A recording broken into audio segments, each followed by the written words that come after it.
What's up, everybody? This is Big Sarge back with another video, and in this video I'm going to be explaining to you exactly what the 68 mic MOS is, or the nutrition care specialist, in case this is what you want to do if you decide to join the U.S. Army. So let's get into it.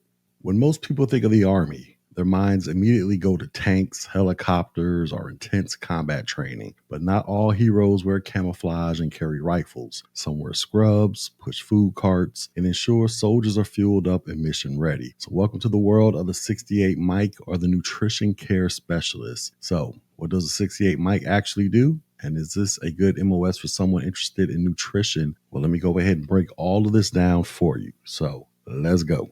All right, so before we get into all of this, let's start with the basics of understanding what an MOS is. So an MOS, this stands for Military Occupational Specialty, and it's basically your job title in the Army. And each MOS has a number letter code, and 68 mic, that is the code for Nutrition Care Specialist. It's part of the Army 68 series, which includes medical related jobs. So if you ever looked into MOSs like 68 Whiskey, which is a combat medic, or 68 Charlie, which is a practical nursing specialist, that you've already been sniffing around the neighborhood.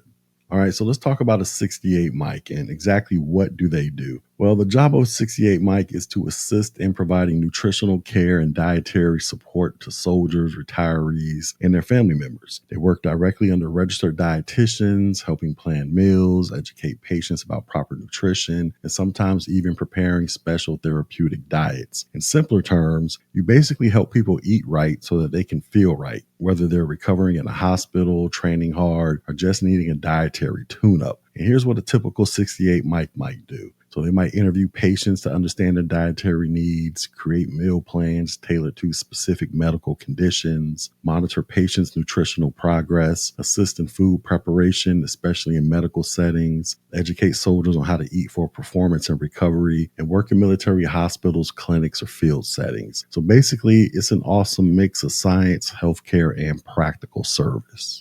Next, let's talk about exactly where you're going to be working. So most 68 mics are assigned to military treatment facilities or Army hospitals or clinics. And these can range from large facilities like Walter Reed out there in DC to smaller clinics on Army bases around the world. In field or deployment settings, you might support nutrition in more austere environments, working out of a mobile kitchen, supporting field hospitals, or advising on food safety and storage. And you're unlikely to be in combat zones unless you're attached to a field hospital or deployed support team, but you're definitely a part of the medical force that keeps the Army running smoothly. All right, so let's talk about the training to become a 68 mic. So the first thing you're going to do is get shipped off to basic training. And this is the standard 10-week boot camp that every enlisted soldier goes through. So expect early mornings, a lot of physical training, weapons qualifications, and a lot of team building. And basically, you're going to come out physically stronger, mentally tougher, and with a newfound appreciation for your bed back at home. Once you've completed basic training, you're going to get shipped off to AIT, and that is Advanced Individual Training. You're going to be sent to Fort Sam Houston out in San Antonio, Texas, which is the home of Army medicine. And AIT for 68 mic is 8 weeks long, and here's what you're going to learn while you're there. You're going to learn about basic human nutrition, medical terminology, therapeutic diets, food preparation techniques, patient interviewing and documentation, operating kitchen equipment, and how to support registered dietitians. And you're also going to get plenty of hands-on practice, both in classroom settings and in simulated hospital environments. Now, let's say that you're assigned to a stateside Army hospital. Well, here's what your day might look like. So at 0600 in the morning, you're going to go out there and do some PT, because everyone in the Army starts their day with some form of exercise. And this could be a group run, a circuit workout, or even a ruck march. At around 0800, you're going to arrive at the hospital or clinic. You're going to change into your scrubs. You're going to check patient assignments for the day and start reviewing nutritional care plans. At 0900, you might do patient consults, or maybe you're going to be interviewing a new patient recovering from surgery and helping assess their nutritional needs. At about 1100 hours, you're going to do meal prep or supervision. So you might be helping prep therapeutic meals, ensuring the diabetic patient in room 204 doesn't get a surprise side of mashed potatoes. At about 1300 hours, you're going to be in some type of team meeting with a registered dietitian, where you're going to go over patient notes and help adjust meal plans as needed. Around 1,500 hours, you might find yourself in a health education session to where you might be leading a class on portion control for a group of soldiers that are preparing for a deployment. And around 1,700, you're going to wrap up, clean up your workplace, and log any necessary documentation. Now, don't worry, you won't always be working in hospitals. Now, depending upon your assignment, you might find yourself in outpatient clinics, support facilities, or even participating in nutrition outreach events for families and kids. So what are some of the skills that you can learn? Well, being a 68 mic is more than just handing out trays of food. What you're going to learn is you're going to learn about nutrition. So you're going to understand the science behind macronutrients, micronutrients, metabolic conditions, and dietary planning. You're going to learn about medical terminology, because you're going to need a solid foundation in how the healthcare system communicates. You're going to get some counseling skills. So you're going to learn how to speak with patients in a supportive, professional way. There's going to be a lot of teamwork where you're going to be working hand in hand with doctors, nurses, and dietitians. You're going to learn about food service operations, everything from food safety to equipment handling. And you're going to learn about record keeping when it comes to documenting patient care with accuracy and confidentiality. And all of these skills, they can translate beautifully to the civilian world as well. Now you have to ask yourself, is this MOS a good fit for you? So if you're considering the 68 mic MOS, here are a few signs that it might just be a great fit. So you're passionate about health and fitness. You like helping others, especially in a supportive healthcare role. You enjoy science, especially biology and nutrition. You're detail-oriented and don't mind working behind the scenes. You're comfortable in clinical or hospital settings. And you're open to continued learning because nutrition is always evolving. So if that sounds like you, then the 68 mic MOS could be a rewarding path for your career.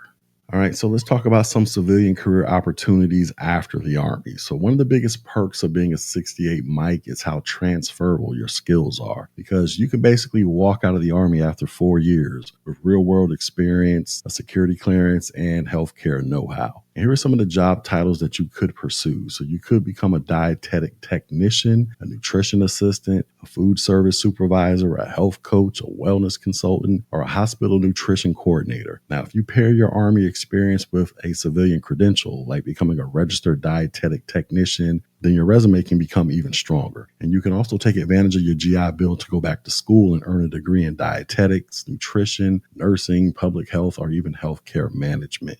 All right, so we got to talk about the pros and cons, because every job does have ups and downs. So here's the good and the not so good. So when it comes to the pros, well, you're going to get a stable career field with growing demand, both in the Army and the civilian world. You're going to have hands-on patient care without needing a medical degree. You're going to learn practical and science-based skills in nutrition and health. You're going to have the opportunity to work alongside healthcare professionals. You're going to have access to certifications and continuing education. This can serve as a stepping stone towards other healthcare roles. This MOS usually has a low risk of combat exposure and is great for those who are interested in healthcare fields after the Army. Now, when it comes to the cons, well, you're not the one that's making any major decisions. You're basically assisting. You're not leading. That's the dietitian's role. This job can feel repetitive at times because you're going to be doing a lot of meal planning, food preps, and consultations. Some assignments, they might place you in kitchen environments rather than clinical ones. This is not an action-packed MOS, so you may not ever see combat or field operations. And it also has a limited promotion ceiling unless you branch into leadership or you specialize further. But still, if your passion lies in healthcare and helping others live healthier lives, then the pros far outweigh the cons. Let's talk about how much money a 68 mic makes. Now, in the Army, your pay is based on rank and time in service, not your MOS. So a brand new private in the 68 mic MOS earns the exact same base pay as an E1 in any other MOS. And as of 2025, the base pay for an E1 with less than 2 years of service is around $2,000 a month. But that's just the start. When you factor in housing allowance, the food allowance, free health care, and tax-free bonuses, then your total compensation could be much higher. So for example, a 68 mic that's stationed in San Diego with 2 years of service, they might be pulling in around $3,500 to $4,000 a month in combined benefits. All right, so exactly how do you become a 68 mic? Well, here's your action plan if you're thinking about signing up. First thing, you need to go talk to a recruiter. Let them know that you're interested in the 68 mic MOS because it's not always open, so timing does matter. Then you need to take the ASVAB. and you're going to need to score at least a 91 on the ST or the skilled technician line score. You're going to have to get medically cleared. Since you'll be working in healthcare, medical clearance is especially important. Then you're going to need to choose the 68 mic as your enlistment contract. So make sure that thing is in writing on the contract before you sign anything. And then after that, you're going to get shipped off the basic training and then AIT. Now, as a bonus tip, if you have some type of background in nutrition or a related degree, this could possibly help you out with getting selected for that MOS. All right, so let's wrap all this up. If you're passionate about health, you enjoy working behind the scenes, and you want a career in the Army that directly helps people feel and perform better, then yes, the 68 mic MOS might be the perfect job for you, because you're going to get a steady paycheck, you're going to be working in a respected healthcare support role, and there's going to be a ton of valuable experience that can transition into your civilian life. Now, it's not glamorous, it's not combat heavy, and you will not be in the spotlight, but you will be a part of the backbone that keeps the Army healthy, mission ready, and properly fueled. So whether you do 4 years or you stay in for 20, you're going to leave with skills, discipline, and a clear career direction. So if you're ready to trade fast food for field rations and give back in one of the most underrated jobs in the Army, then maybe it's time for you to consider becoming a nutrition care specialist or a 68 mic in the U.S. Army.